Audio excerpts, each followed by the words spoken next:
Hoy quiero adentrarnos en el significado profundo del Hanukkah y cómo podemos celebrarlo de manera significativa.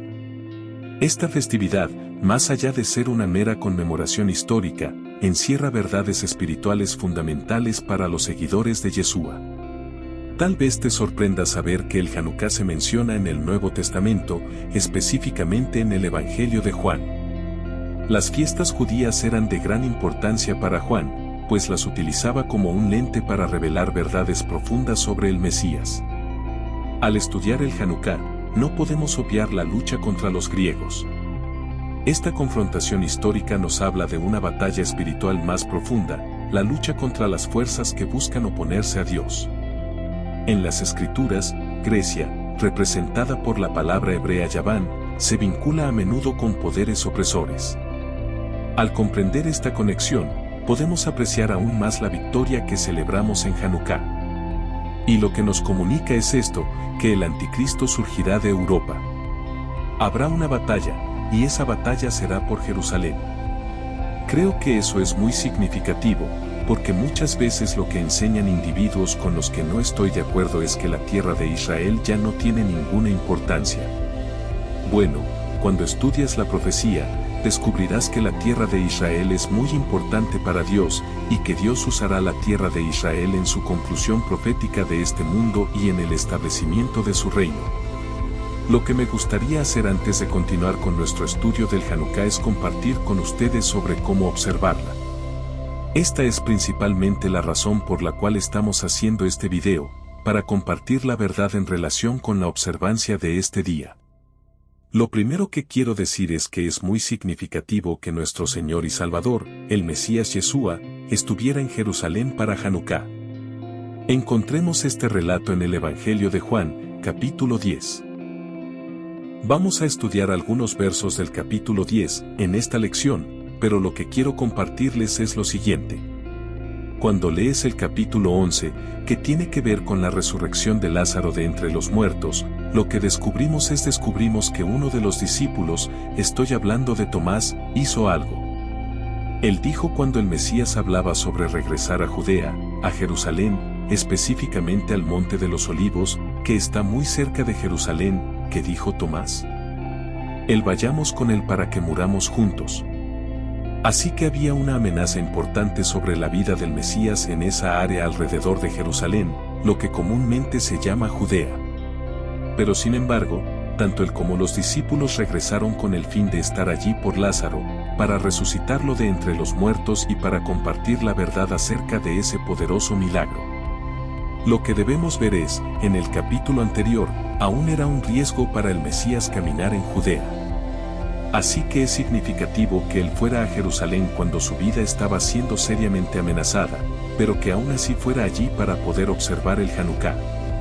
Para mí eso le da a esta festividad un gran significado. Permítanme también decir que la festividad de Hanukkah, aunque no se menciona en la Torá, en ese famoso capítulo 23 de Levítico, vemos que Hanukkah sí se menciona en el Nuevo Pacto, como dije, en el Evangelio de Juan. Y también vemos que hay un salmo especial que también está relacionado con Hanukkah. De hecho, muchas personas tienen la tradición de leer ese salmo en la fiesta, y estoy hablando del Salmo 30. Fue escrito por David para la dedicación del templo. La mayoría piensa que la dedicación es la del templo de Salomón, pero yo argumentaría contigo que esta no es la comprensión correcta, que David escribió el Salmo 30 no para el primer templo, ni para el segundo templo, sino más bien para el templo milenial, aquel desde el cual el Mesías gobernará durante 1000 años. Y la razón por la cual lo digo es la si lees el Salmo 30, y te animaría a que lo hagas después de nuestro estudio de hoy, si miras el Salmo 30, hay un énfasis en la resurrección, y también vemos que hay un énfasis en el gozo, la acción de gracias y la victoria. Y la victoria que tenemos es la vida eterna en el reino de Dios. Quiero enfatizar eso. Vida eterna en el reino de Dios.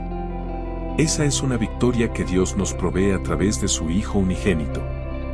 Él hace la obra para que podamos experimentar la victoria de Dios por siempre y para siempre en su reino, donde disfrutaremos de sus bendiciones y recibiremos sus promesas. Son las mejores noticias.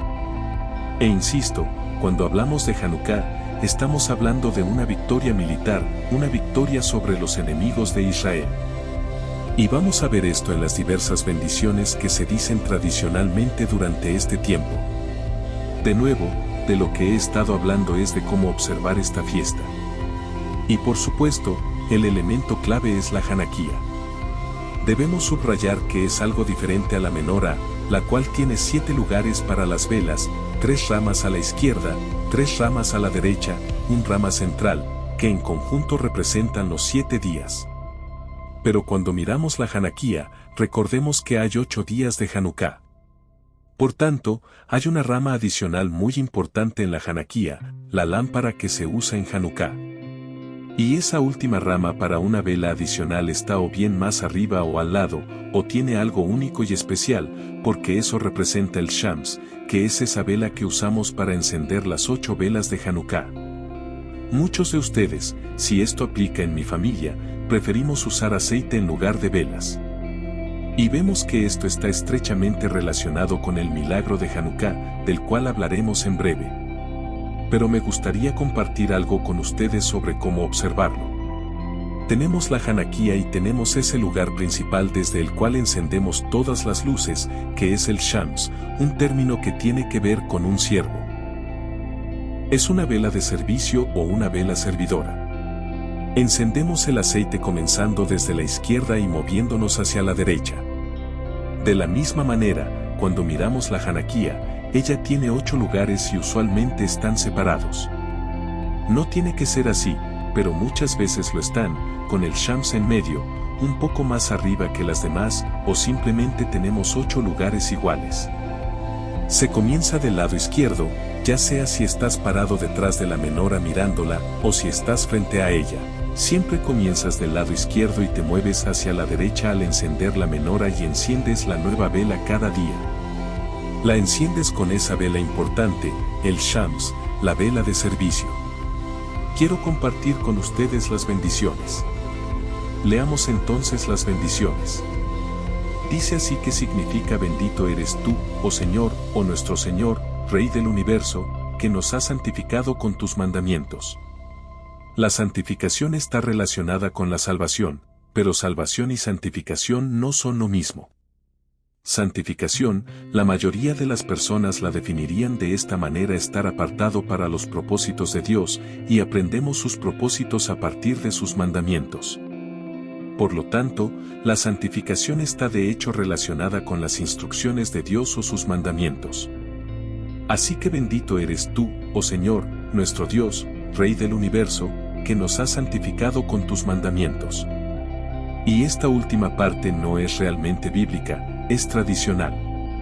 Y nos has mandado a encender las luces del Hanukkah.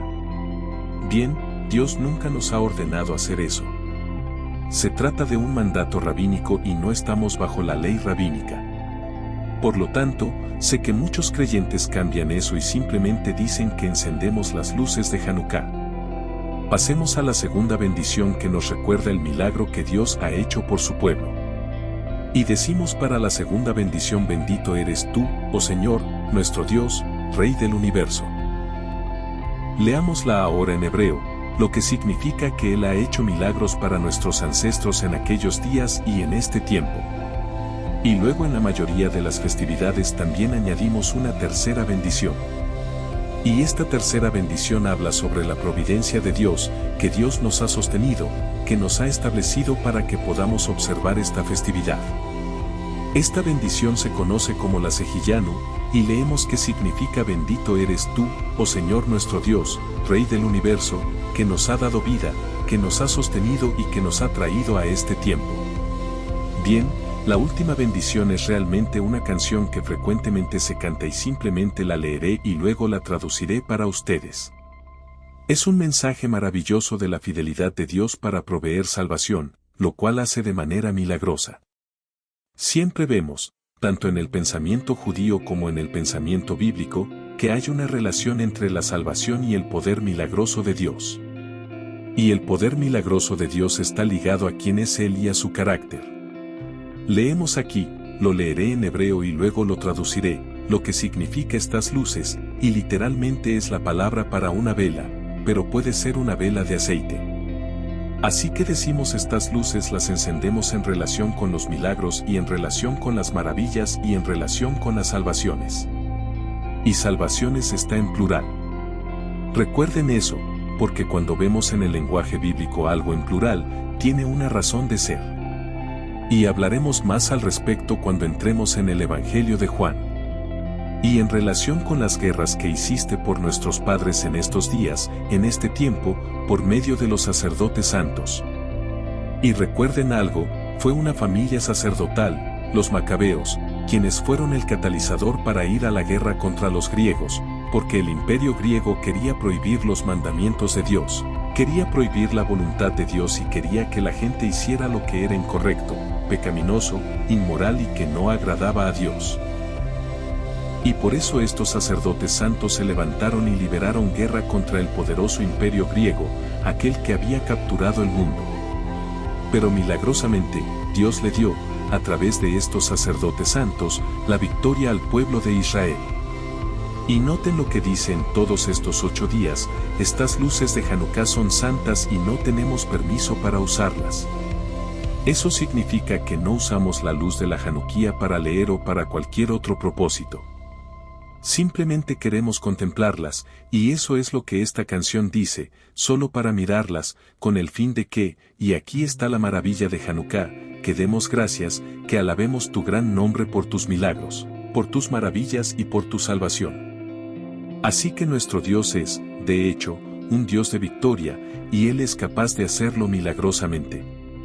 Eso significa que no dependemos de lo físico, sino que el Hanukkah nos enseña que a través de Dios podemos experimentar la victoria eterna. Y seamos muy específicos, que experimentemos la victoria del reino. Algo que me gustaría hacer en este momento es que hagamos una pausa y le pidamos a Dios que bendiga nuestro tiempo de estudio para luego ver algunos versículos del Evangelio de Juan, capítulo 10. Así que antes de dirigirnos a la palabra de Dios, volvamos nuestra atención a Dios directamente en oración. Padre Dios, venimos ante ti sabiendo que tú eres ciertamente santo, justo y perfecto. Gracias porque eres un Dios sin limitaciones, porque contigo todo es posible. Por lo tanto, confiamos en ti, descansamos en ti, en tus promesas y en la autoridad de tu palabra. Señor, oramos hoy día por la nación de Israel, por el pueblo judío. Vemos un aumento del antisemitismo. Vemos odio contra las personas que tú mismo has llamado en este mundo para ser los emisarios de tu palabra, de tu verdad, a quienes usaste para traer tus bendiciones al mundo. Padre Dios, sabemos que un cambio se aproxima, un cambio que traerá tu juicio y tu ira a este mundo, sobre tus enemigos y los enemigos de Israel, para declarar tu victoria y para que todo el que confía en ti, que cree en tu Hijo unigénito, el Mesías Yeshua, también pueda tener esa victoria por toda la eternidad. A ti sea la gloria, ahora y por siempre. En el nombre de Yeshua oramos. Amén. Bien, toma tu Biblia y ve conmigo al Evangelio de Juan, capítulo 10. Lo que vemos en el capítulo 10 es que el Mesías está haciendo algo que ha hecho frecuentemente en el Evangelio de Juan. Él interrumpe su rutina para trasladarse a Jerusalén. Por ejemplo, en Juan capítulo 2, Él lo hizo para la Pascua, muy probablemente en Juan capítulo 5, lo hizo para Pentecostés o la fiesta llamada Shavuot, la fiesta de las semanas, y luego en Juan 7 lo hizo para la fiesta de los tabernáculos. Finalmente, en Juan 12, se mueve nuevamente a Judea, a Jerusalén, para su última Pascua, donde moriría, sería sepultado, pero al tercer día, un día muy significativo llamado en la Biblia Resid, Él resucitaría de entre los muertos. Todo esto nos ofrece una imagen de victoria, una victoria a través de Dios Padre y a través del Hijo de Dios, quien cumplió la voluntad de su Padre. Cuando analizamos el capítulo 10 del Evangelio de Juan, noten cómo empieza. Y recuerden, como les mencioné hace poco, que el plural siempre tiene importancia. La mayoría de las veces no se traduce en varios idiomas porque es difícil, pero en el idioma griego original está en plural y veremos la razón en un momento. Vayan conmigo a Juan 10, comenzando en el versículo 22, que aconteció literalmente dice durante las dedicaciones. Estamos hablando de Hanukkah, y esa palabra Hanukkah en hebreo simplemente significa dedicación. Recientemente estuvimos en otro país, en Europa Oriental, y estábamos hablando de este pasaje. Una persona estaba leyendo su Biblia en rumano y para nosotros se traduce literalmente como renovación, el tiempo de la renovación. No habría forma de que esta persona supiera que estamos hablando de Hanukkah. Por esto muchos no saben qué es a esa fiesta a lo que Juan se está refiriendo. Leamos de nuevo, y como les mencioné, la palabra dedicaciones aquí está en plural. ¿Por qué razón? Porque es muy común en el lenguaje bíblico tomar cosas que tienen un significado singular y escribirlas en plural para mostrar una importancia adicional, para destacarlas de una manera única. Lo que vemos aquí es que esta fiesta de Hanukkah, llamada la dedicación, tiene gran importancia. Por ejemplo, vemos en otros lugares de la escritura la palabra salvación, Yeshua, escrita como Yeshuot en plural, hablando sobre una salvación abundante, esa salvación específica que tiene consecuencias eternas. Leamos nuevamente el versículo 22, que aconteció durante las dedicaciones en Jerusalén. Y fíjense, la palabra Jerusalén también está en plural, hablando de su importancia relacionada con Hanukkah. Y yo argumentaría que esto tiene una importancia futura porque Hanukkah tendrá un cumplimiento en los últimos tiempos. Es muy importante que entendamos esto. No entraremos en detalles esta vez, aunque lo hemos hecho en el pasado. De nuevo, aconteció durante las dedicaciones en Jerusalén y era invierno. Avancemos al versículo 23. Vamos a ver que el Mesías está en una posición muy específica, y esa posición es en el templo. Y noten lo que dice versículo 23, y estaba caminando alrededor en el templo. Noten que dice que estaba caminando alrededor. Hay una palabra normal para caminar, pero esta tiene un prefijo y significa ir. De un lado al otro, probablemente en el sentido de ir y venir. Cuando alguien está caminando de un lado al otro, eso generalmente nos habla de anticipación. Y esto es lo que se nos comparte en este versículo, que deberíamos tener cierto tipo de anticipación. Antes de continuar, quiero pausar y mencionarles que Hanukkah dura 8 días. Según los sabios antiguos, el número 8 es un número de gran importancia. Está relacionado con la redención, está relacionado con el concepto de novedad y también es un número de reino. Así que el 8 es un número muy especial bíblicamente que se relaciona con una experiencia de reino.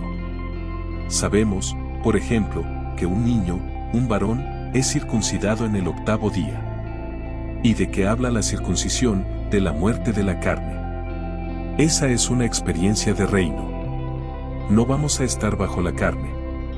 En el reino de Dios, nosotros los creyentes en el Mesías, vamos a tener un cuerpo nuevo. No vamos a tener la capacidad de pecar nunca más, no vamos a tener la capacidad de estar en desacuerdo con Dios, sino que cuando recibamos ese cuerpo nuevo, ese cuerpo de reino, vamos a ser fieles al Mesías. Vamos a ser obedientes a la voluntad de Dios para siempre, y nada podrá cambiar eso. Y lo veremos claramente en un momento. Mire de nuevo el versículo 23, y Yeshua estaba caminando alrededor en el templo, en un lugar muy específico. Hablamos de esto en un mensaje de Hanukkah en años anteriores, cuando mencionamos que esto se trata de un lugar llamado Ulam Shlomo, que significa el Salón de Salomón. Estoy consciente de que la mayoría de las traducciones dicen el pórtico de Salomón, y dirán que era un lugar cubierto como un pasillo, pero eso no es preciso. Si consultas a los eruditos hebreos, ellos hablan del Ulam Shlomo como un lugar donde el rey Salomón adoraba. Y lo que era único de este lugar es que estaba muy cerca del lugar santísimo. Bien, les mencioné antes que el número 8 es importante, y vemos que ciertas festividades duran 8 días. Por ejemplo, cuando hablamos de la Pascua, ¿cuántos días dura la Pascua? La respuesta es 1. Es el día 14 del mes llamado Nisan, que en hebreo es Aviv. De acuerdo con la Toure, entonces es un día. Pero después de la Pascua tenemos los 7 días de los panes sin levadura, esa festividad. Así que 1 más 7 son 8 días. Y hay una expectativa mesiánica con respecto a la fiesta de los panes sin levadura y la Pascua debido a estos 8 días. De igual manera, cuando vemos la fiesta de los tabernáculos, ¿cuántos días dura? 7 días. Pero al concluir la fiesta de los tabernáculos, hay otra festividad. Y de nuevo, la mayor parte de la iglesia no está al tanto de esto, pero se llama Shemini Atzeret, que significa la asamblea del 8º día. Por lo tanto, también hay una expectativa con respecto a que el Mesías se revele a sí mismo durante esta fiesta de los tabernáculos y especialmente en esa asamblea del 8º día. Ahora llegamos al tema de este pasaje, Juan capítulo 10, comenzando en el verso 22. El Hanukkah, que también, como dijimos durante las bendiciones, dura 8 días. Y hay una expectativa mesiánica por el tema de la victoria. El Mesías es la fuente de la victoria. El Mesías es el fundamento de la victoria eterna. Por lo tanto, durante Hanukkah existía esa expectativa mesiánica. ¿Y qué está haciendo Yeshua? Está en el área del templo, específicamente en Ulam Shlomo, en el Salón de Salomón, y está caminando de un lado al otro. Noten el versículo 24 y los judaítas ahora, la traducción más simple de esta palabra es los judíos, pero no estamos hablando aquí, especialmente en el Evangelio de Juan, simplemente del pueblo judío. Esa sería una interpretación engañosa. Estamos hablando de los líderes de Israel que eran de Judea. Entonces, este uso de esta palabra nos habla del liderazgo israelita. Y dice aquí en el verso 24 y los judaítas lo rodearon y le decían ¿hasta cuándo levantarás nuestras almas? Esta expresión para levantar tiene que ver con mantener en suspenso. Ya les he dicho que existía una idea, una expectativa, debido a que era Hanukkah. ¿Y dónde está el Mesías? Él está en Ulam Shlomo, muy cerca del lugar santísimo. Y encontramos que según la tradición, durante Hanukkah, en estos 8 días, leemos acerca de Moisés. ¿Y qué leemos acerca de Moisés? Leemos en Números capítulo 7 que Moisés dedicó el tabernáculo y los días en que lo hizo, y leemos esos mismos días para Hanukkah. ¿Por qué razón? Bueno, creo que la respuesta debería ser obvia. Así como Moisés estaba trabajando, preparando el tabernáculo para un nuevo servicio, para la adoración en el tabernáculo, vemos que el Mesías va a entrar en el lugar santísimo y su presencia traerá un cambio, traerá una adoración de reino. Así que existía esa expectativa acerca del Mesías. ¿Qué va a hacer? ¿Por qué está aquí? ¿Por qué está aquí durante Hanukkah? ¿Y por qué en este lugar llamado el Salón de Salomón, tan cerca del lugar santísimo?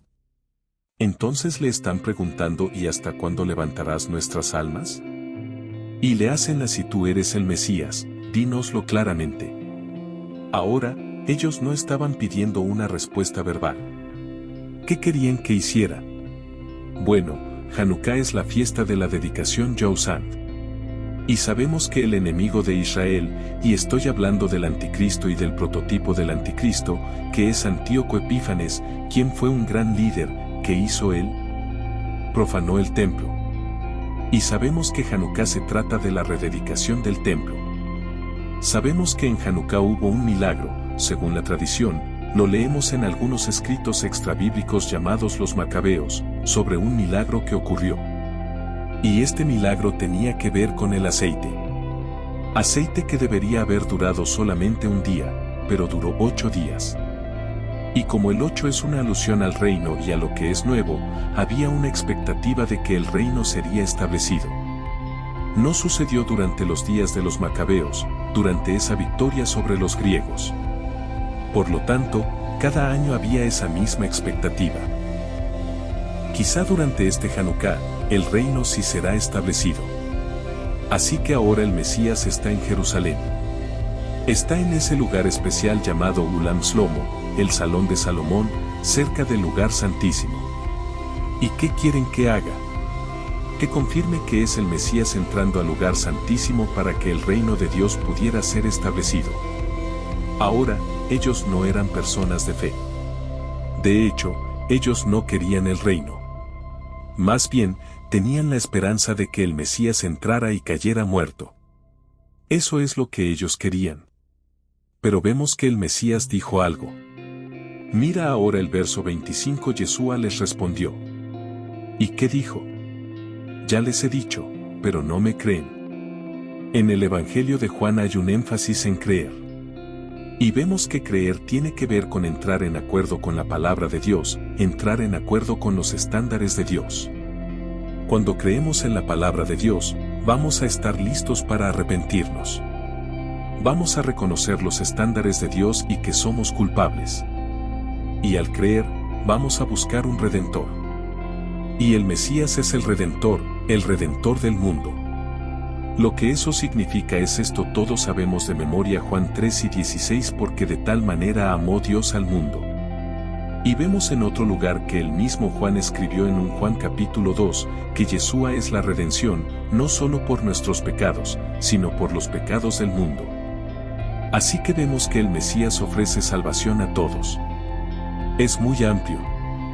¿Es inclusivo para todos los que hacen qué? Bueno, lo que dice aquí: los que creen. Si quieres la salvación, si quieres conocer esa victoria eterna, tienes que creer.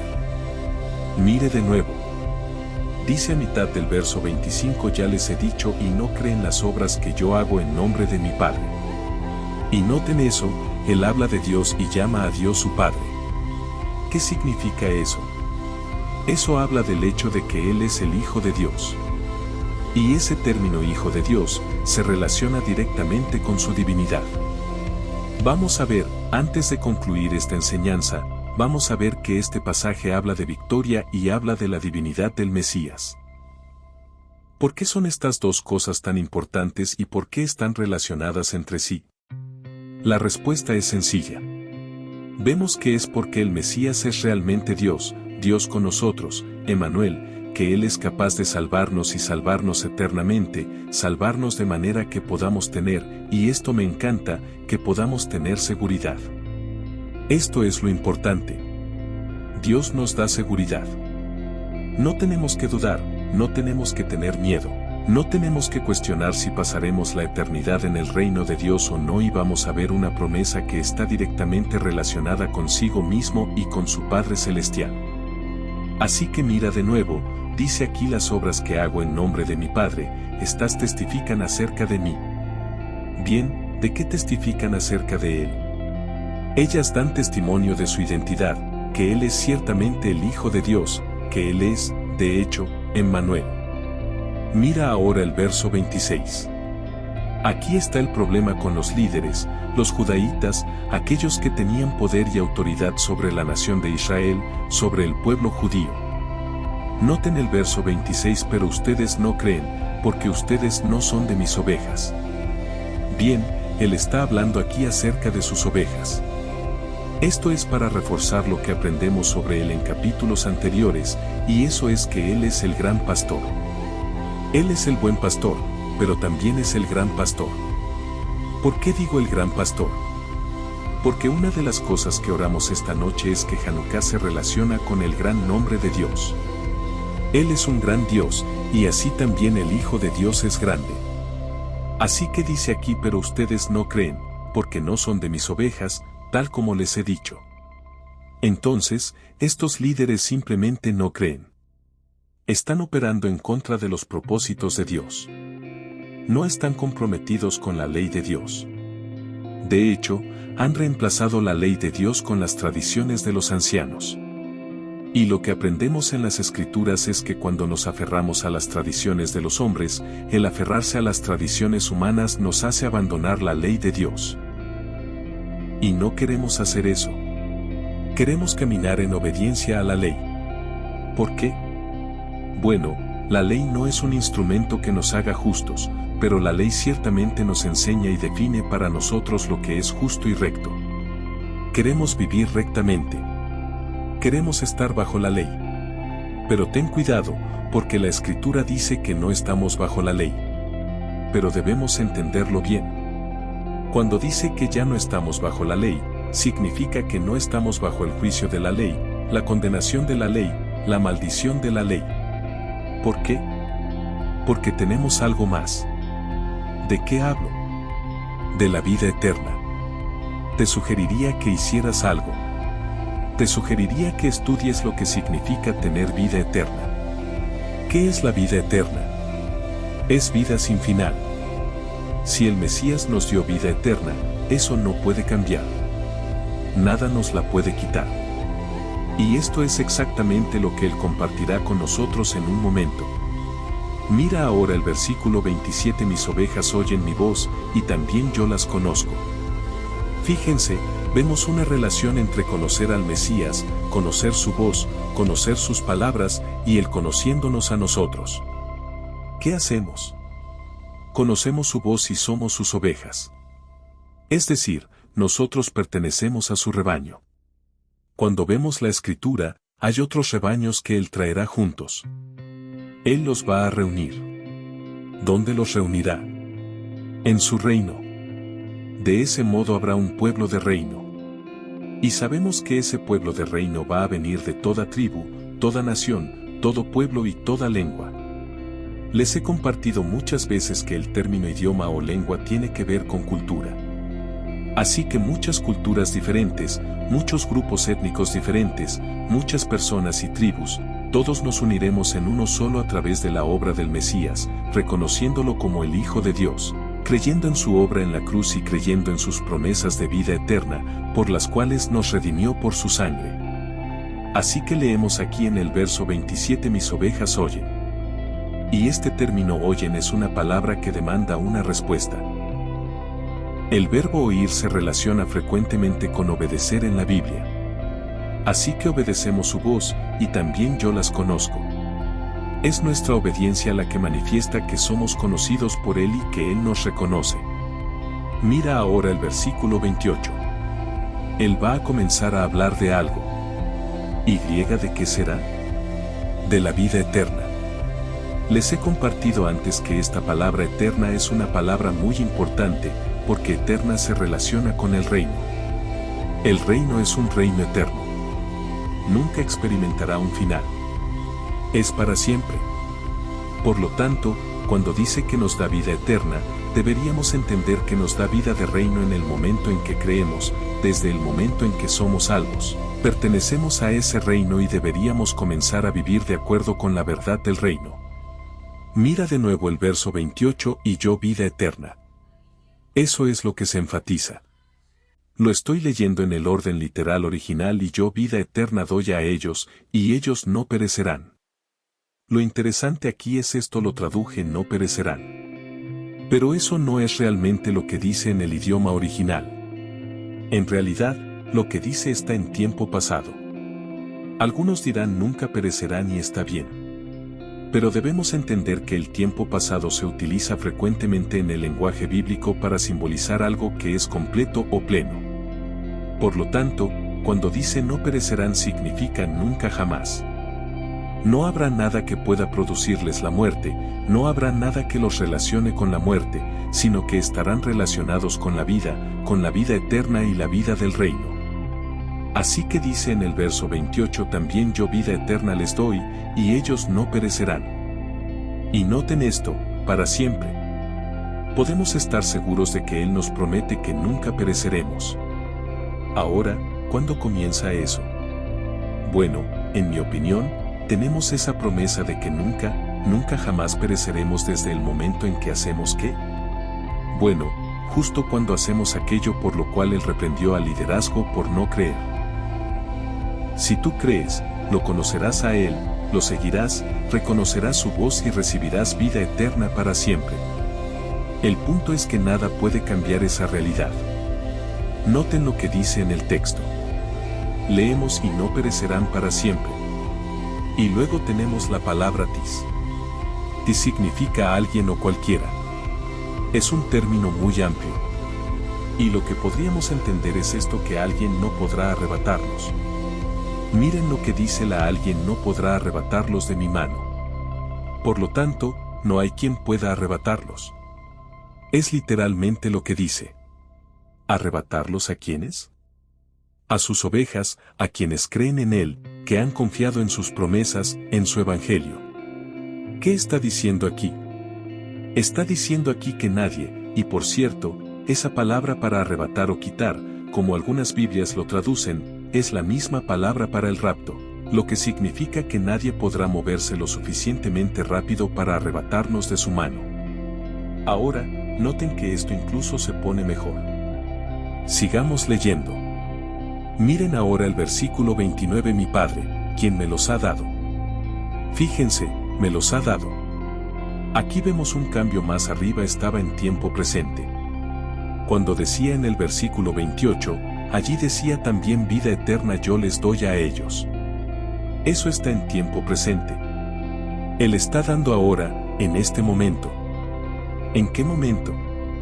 En el momento en que ellos creen. Pero cuando vemos el versículo 29, hay un cambio significativo. Es la misma palabra, pero en un tiempo diferente. ¿Qué tiempo? El tiempo perfecto. ¿Por qué eso es importante? Porque el tiempo perfecto habla de algo que ha sucedido en el pasado, sigue siendo verdad en el presente y continuará siendo verdad en el futuro. Así que este cambio gramatical es muy significativo, este cambio del tiempo presente al tiempo perfecto. ¿Por qué? Bueno, lo que deberíamos entender es esto: mi Padre, quien me los ha dado. Y la implicación es que me dio a estos individuos a mí. Él hizo eso en el momento en que creímos. Eso sigue siendo cierto hoy y será cierto eternamente. Esa es la consecuencia. Así que encontramos algo más. Él es mayor que todos. Y noten cómo termina este versículo. Y nadie ahora no dice ti cierta persona o cualquier persona, sino que ahora se vuelve más fuerte porque Dios es soberano. Dios es todopoderoso. Y dice nadie puede arrebatarlos. Esa misma palabra arpazo para arrebatar. Nadie puede arrebatarlos de la mano de mi Padre. ¿Notan algo aquí? Este pasaje está escrito para enseñarnos algo más arriba. ¿Nadie puede arrebatarlos de quién? Del Mesías. Ahora, nadie puede arrebatarlos de Dios, el Padre de su Padre. ¿Qué nos enseña esto? Nos enseña aquello que vamos a concluir en unos momentos, y es lo siguiente: nos enseña que Yeshua y Dios Padre son uno. ¿Por qué digo esto? Bueno, noten cómo concluye esta escritura. Pasemos a nuestro último verso, el verso 30, que y también el Padre y yo somos uno, de yo y mi Padre somos uno. De lo que esto habla, si miran el contexto, ¿quién me sostiene para mi salvación? El Mesías. ¿Quién más me sostiene? Dios. Dios el Padre. Y lo que sabemos es que con Dios todas las cosas son posibles. Dios es mayor que todos. Nadie podrá arrebatarnos de la mano del Padre ni de la mano del Hijo. ¿Por qué? Bueno, ¿de qué estamos hablando? Estamos hablando de Hanukkah. ¿Qué es lo primero que debería venir a nuestra mente en cuanto a Hanukkah? La victoria. ¿Y qué es la victoria? Salvación. Les he compartido muchas veces que una de las maneras en que deberíamos pensar en la salvación es como victoria. Porque he sido salvo por la gracia de Dios, experimentaré la victoria eterna. Dios me ha salvado para la victoria. ¿Y qué es la victoria? A fin de cuentas, la victoria no está en este mundo. La victoria está en el reino de Dios. Y esa victoria se nos está presentando y restaurando dentro del contexto del Hanukkah, la fiesta de la victoria, por decirlo así, que conmemora la victoria sobre los enemigos de Dios, sobre los enemigos del pueblo de Dios. Y la victoria que tenemos es la vida eterna. ¿Qué significa eso? Una vida de reino. Así que voy a concluir diciendo esto. Si queremos vivir basados en la Biblia, debemos reconocer que el Hanukkah tiene gran importancia. Juan, inspirado por el Espíritu Santo, nos habla en su escrito sobre Hanukkah de una victoria que trasciende lo terrenal. Nos revela la victoria espiritual que Dios otorga a su pueblo, la vida eterna. Esta victoria, inquebrantable ante cualquier adversidad, nos asegura un lugar en el reino de Dios por los siglos de los siglos. ¿Y en qué consiste esta victoria? En disfrutar plenamente de las bendiciones y promesas divinas. El Mesías mismo, al celebrar Hanukkah, nos muestra la importancia de esta festividad. Si para él era relevante, ¿cómo no lo será para nosotros? Hanukkah nos conecta con los últimos días y nos recuerda la promesa de la luz que vence a las tinieblas. Como seguidores del Mesías, debemos entender el profundo significado de Hanukkah y celebrarlo con alegría. Que esta fiesta sea una oportunidad para que brillemos como luces en el mundo, llevando la esperanza de Cristo a todos los rincones.